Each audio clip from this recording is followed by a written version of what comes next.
My name is Elyse Velazquez, and I'm 39 years old.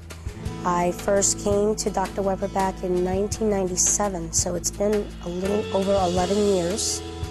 And when I first met her, she came in with that smile, and that's when I knew, okay, she seems really nice, and that was it.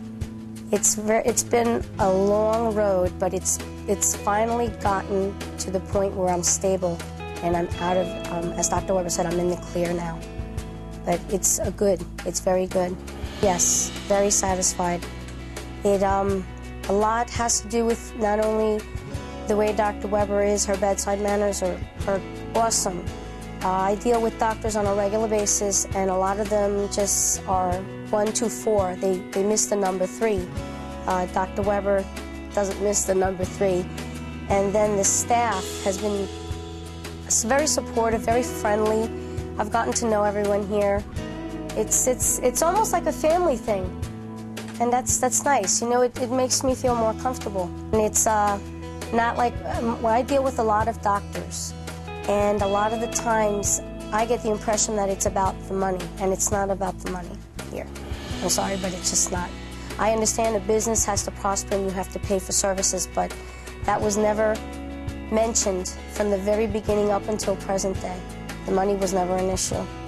I already have. As a matter of fact, I had asked for several business cards because, you know, I tell people, I don't know what doctors you see, but the doctor that I have is very good. Not only that, she keeps up with updated information, because when I had seen something on TV, I had mentioned it to Dr. Weber, and she had already, like they say, have the 411 on it. So I like that too, because some doctors you deal with and you present new information that you see or hear, and they're like, oh, well, you know, they dismiss it. Obviously, I've never had eye surgery or vitrectomies, or I mean, this was all unknown to me, but it was something that I really wouldn't choose, but if I had to go through it again, then I'd go through it, because it's taught me to, I guess, let me see, how can I say this? I wouldn't choose to go down this road again, but if I had to, I would, because it's not as bad as it was when I first went through it. But what made it better was because I'm a person who likes to ask questions. I would ask Dr. Weber, well, what does it involve, and what are you going to do? Can you give me like a step-by-step, very full, detailed analysis of what's going to happen before, during, and after? And that actually made me deal with it better. Oh, I would share my experience, share the fact that it's not where you go in, they take your insurance card, you get seen in 10 minutes and you're out. She takes her time. If you have any questions, you can call and they get back to you right away. It's not like you have to wait 2 or 3 days wondering what's going to happen.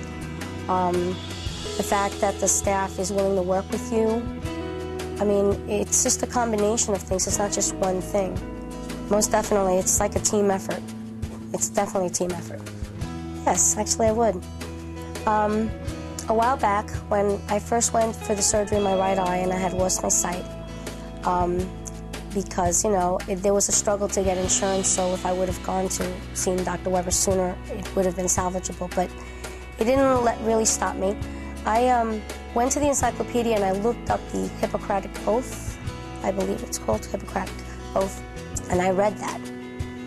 And it's funny because when you go into the medical profession and you take this oath once you become officially official, I feel that a lot of medical professionals need to go back to that, you know?